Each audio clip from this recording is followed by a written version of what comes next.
work ko sa sa BPO industry kasi, naging advantage ko rin siya. Kasi noong mga panahon na yun, gusto kong tuparin yung pangarap ko na maging negosyante. Mas doon nagsimula. Kasi, siyempre, sa ating mga call center agent, kahit yung sahod ko noon, sa maraming call center agent, napakababa. Pero sa akin, malaking bagay. Kasi nakalagpas na ako sa minimum na sahod eh. Above minimum na yung sahod ko.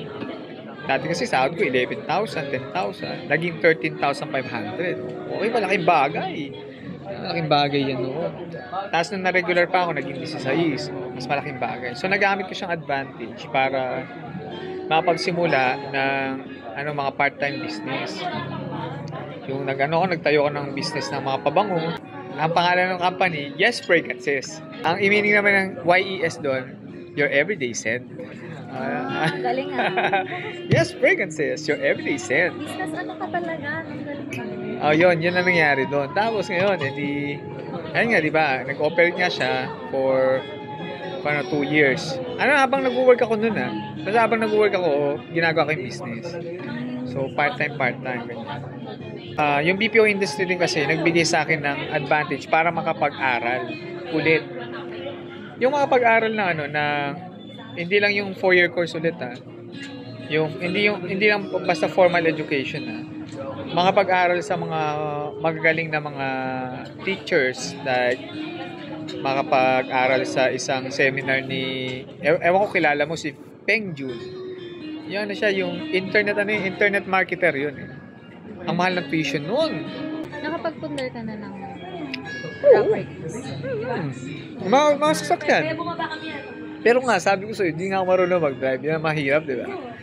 Yung mga sasakyan. Bahay. Dahil din dyan sa BPO industry din yan. Dahil sa BPO industry, nagkaroon ako ng sariling bahay. Malaki ka kumawak ng finances mo.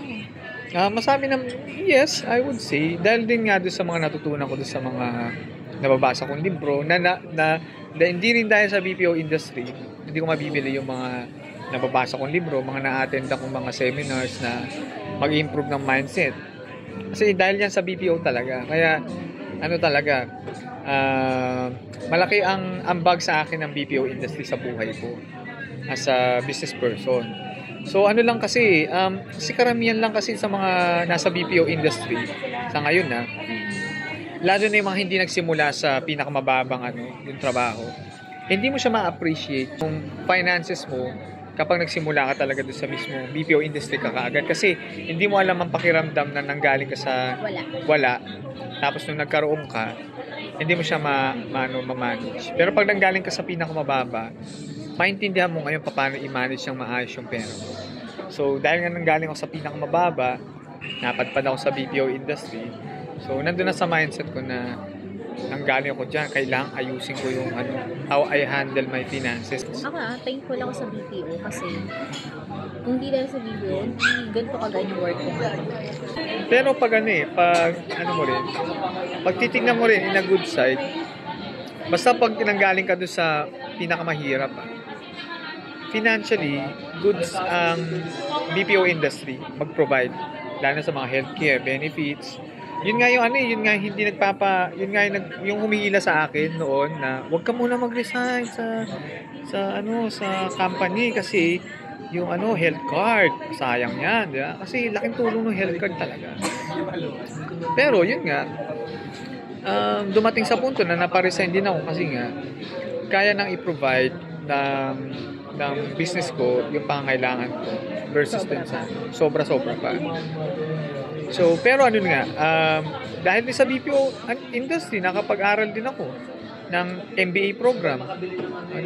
Master's degree.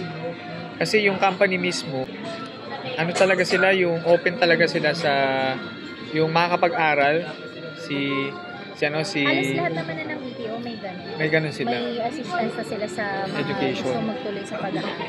Kaya ang laking tulong talaga. Kunyari, mawala lahat sa akin. Basta nandito yung knowledge sa utak ko na yung mga experience ko, alam ko sa negosyo. Babalik lang ulit ako ng BPO industry, pang samantala.